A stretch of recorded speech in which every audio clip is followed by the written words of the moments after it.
So I've been playing Bloodborne a lot, like really a lot. It's a really good game, and I'm starting to fall in love with this game. And the reason why I want to make this video is because my relationship with this game, Bloodborne, did not start this way. As a matter of fact, I've owned it for over 2 years now, and I've tried to play it, I would say 4 or 5 times. And each time I would get to Central Yharnam and just get my ass kicked by the mob, by the bonfire. And I'm sure this is quite the introduction for most players, most beginners, most new players.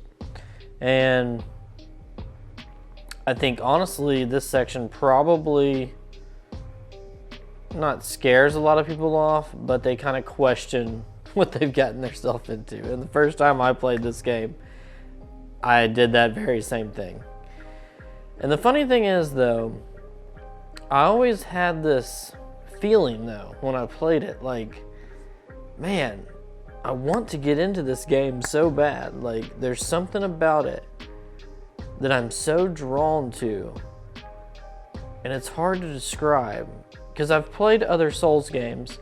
I played Dark Souls 1 for a little bit, and honestly, I did enjoy my time with it. It was pretty good, but it didn't grab me. The atmosphere in Bloodborne is so damn good. Like that gothic, just almost horror game atmosphere of just, I don't know, the top hats and the clothes they wear and just their faces and the stuff they're saying and the beast you're fighting. It's just fantastic. Like, I love everything about it. And recently, you know why I'm making this video is because I finally broke through.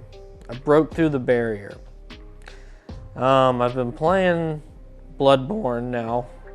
This is probably my, like I said, probably 5th attempt just to get into the game and progress a little bit. Basically, you know, I started to figure out, and I learned this in Dark Souls 1 too, is like, you want to kind of draw enemies away and get them in one-on-one scenarios. You never want to be engaging with multiple enemies at once if you can avoid that.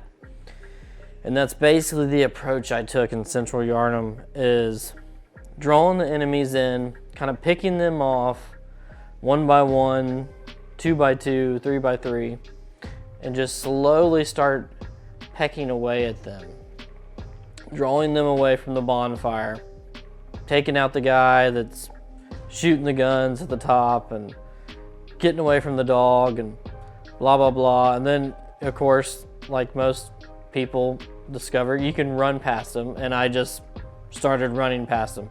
So I would take out a few enemies and then I would just jet past the rest of them in the bonfire and get to the other side to fight the big troll guy.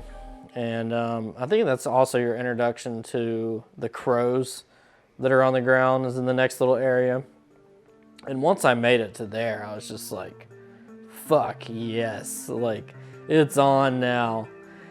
And it was just, so liberating and just an amazing experience getting past that essential first little area, and then even making it to the next little lantern that you can light, and then opening up the gate to inevitably get me to the second boss of the game, which was my first boss, the hunter in the graveyard that turns into the beast. I forgot his name.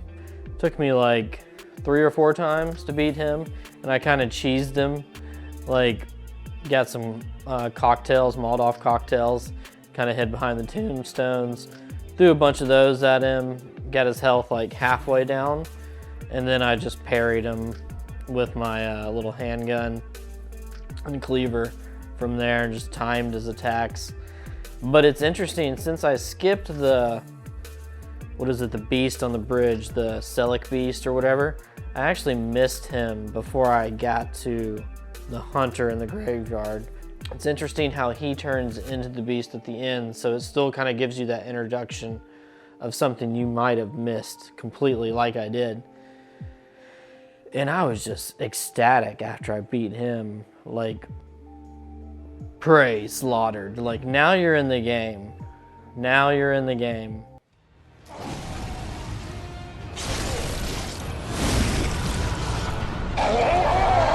Bitch! Hell yeah.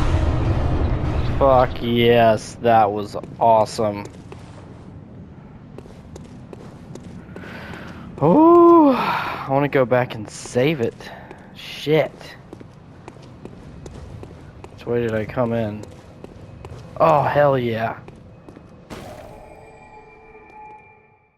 And I didn't use a summon. I did use a summon for a little bit for the Blood-Starved Beast, but he's the optional dude, and I probably fought him over 20 times before I beat him. I would always get him to his second form, get his health like all the way down, have to parry him like 1 or 2 more times, and yeah, it took me a while to beat him.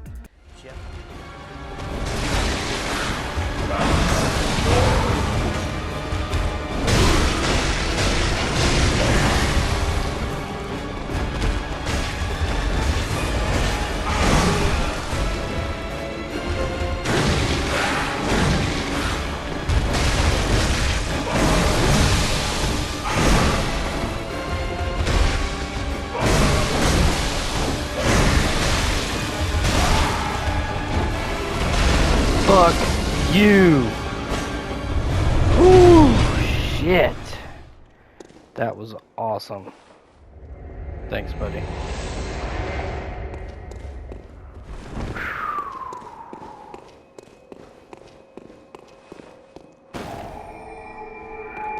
That was incredible. But you have to be aggressive in this game.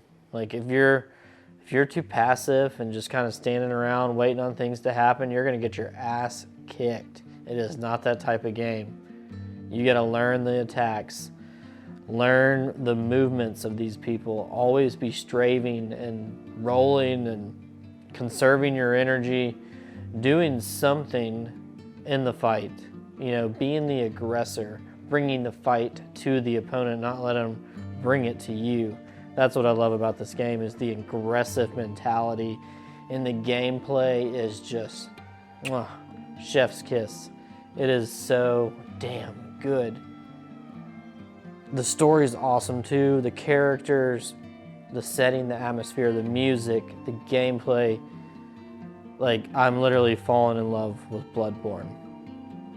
And I just made it to what's his name? Vicar or whatever. The next big beast, and I'm slowly starting to, I don't know if it's a he or she, but slowly starting to figure out that boss. Have to be a little aggressive. Like, it's very hard to parry. I think it's Amelia, Vicar Amelia, but I haven't made it too far. I think I need to go out and farm a little bit and enhance my skills, maybe do some other things in the meantime.